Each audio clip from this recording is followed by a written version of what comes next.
అనిపిస్తుంది. ముఖ్యంగా 538 electoral oats ఉన్నటువంటి అమెరికాలో 270 ఇస్ ద డిసైడింగ్ ఫ్యాక్టర్. అయితే ఇక్కడ కూడా చాలా వరకు స్టేట్స్ ముందుగానే ఆ డిసైడింగ్ ఫ్యాక్టర్ ముందుగానే వాళ్ళకు ట్రెడిషనల్ గా వాళ్ళు ఒక ఆబ్జెక్టివ్ అలాగే ఒక క్యాండిడేట్ కి ఫిక్స్ అయిపోయి ఉంటారు. అయితే కేవలం 7 స్టేట్స్ మాత్రం ఇక్కడ ముఖ్యంగా డిసైడింగ్ ఫ్యాక్టర్స్ గా ఉంటాయని మన ఒక పరిశీలన చేయొచ్చు. ముఖ్యంగా ఇక్కడ చూసినట్లయితే పెన్సిల్వేనియా కానీ అలాగే విస్కాన్సిన్ కానీ మిచిగాన్ కానీ అలాగే నేవ్డా కానీ ఇలాంటి ప్లేసెస్ లో కమలా హారిస్ కి క్రమంగా ఈ యావరేజ్ ఓటింగ్ శాతం కమలా హారిస్ పైన కనిపిస్తున్నారు. అలాగే places like states like Georgia కానీ అరిజోనా కానీ నార్త్ కెరోలినా చూసుకున్నట్లయితే ట్రంప్ ఒక మైన్యూట్ ఆధిక్యంలో కూడా మనకు కనిపిస్తున్నటువంటి పరిస్థితి. కాబట్టి ఇప్పుడు ఉన్నటువంటి ఈ పరిస్థితిలో ఇద్దరి మధ్య కూడా చాలా పోటాపోటీగా ఈ పోటీ జరగబోతుంది.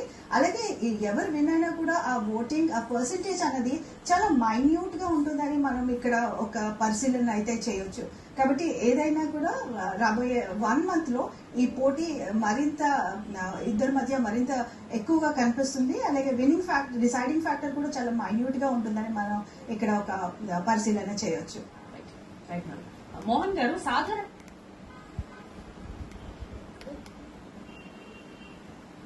గెలిస్తే తనకి సర్వేలను మాత్రం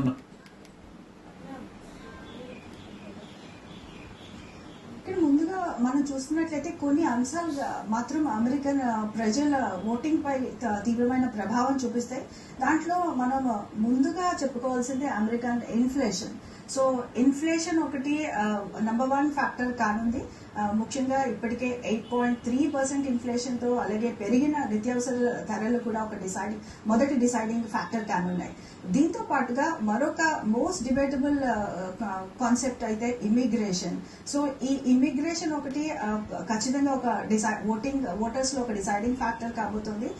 ముఖ్యంగా కమలా హారిస్ చూస్తే కమలా హారిస్ ఈ ఇమిగ్రేషన్ కు కొంత సాఫ్ట్ కార్నర్ తో చూస్తున్నటువంటి పరిస్థితి మనకు కనిపిస్తుంది.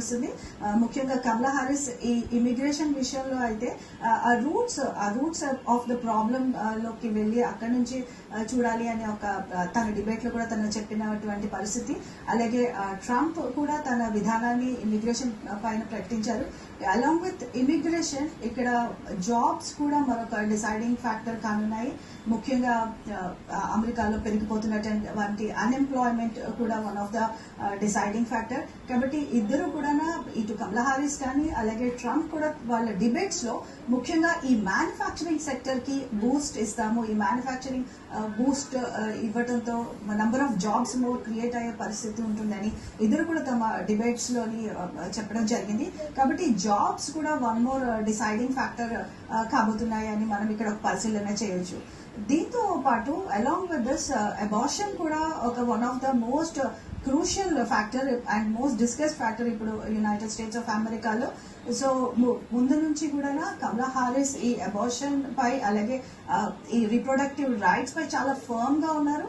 అలాగే ట్రంప్ కూడా లాస్ట్ టైం తను తీసుకున్నటువంటి పాలసీ ఇనిషియేటివ్ కి ఇప్పుడు తను ప్రకటిస్తున్న దానికి కూడా చూస్తే తను కూడా ఈ అబార్షన్ రైట్స్ పై కూడా మరింత సాఫ్ట్ గా ఉన్నటువంటి పరిస్థితి మనకు కనిపిస్తుంది.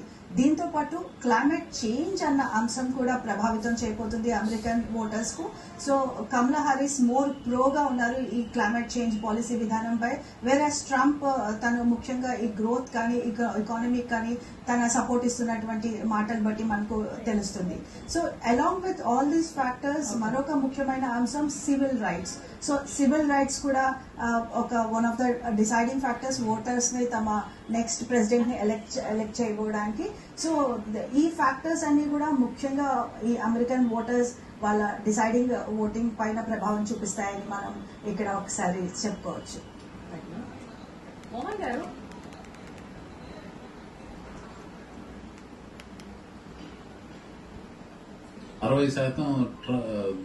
బైడెన్ కి ఓటేసి ట్యాక్స్ కట్స్ వైపు మొగ్గు అలాంటి to get it earlier Radha గారు మాట్లాడేటప్పుడు. But I could not find ప్రదేశాల్లో ఉపయోగపడవచ్చు డెమోక్రాట్స్. ఈ కమలా హారిస్ కానీ విన్ అయితే ఇప్పుడు ఉక్రెయిన్ కు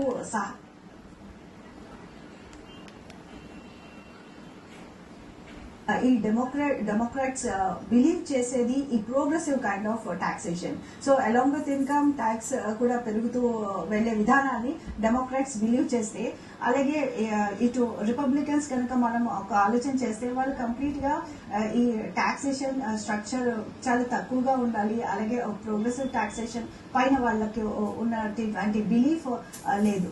సో అలాగే ముఖ్యంగా మనం చూసుకున్నట్లయితే మోర్ డెమోక్రాట్స్ అందరూ కూడా మోర్ సొసైటల్ ఆర్ ఎకానమీ పరంగా అలాగే సొసైటీ పరంగా మోర్ రెస్పాన్సిబుల్ గా కనిపిస్తారు. వేరేస్ రిపబ్లికన్ చూస్తే వాళ్ళు ఇండివిజువల్ సెంట్రిక్ విధానం కానీ అలాగే వాళ్ళు ఇండివిజువల్ సెంట్రిక్ పాలసీస్ పైన కూడా వాళ్ళు మోర్ బిలీఫ్ అన్నది చూపిస్తారు.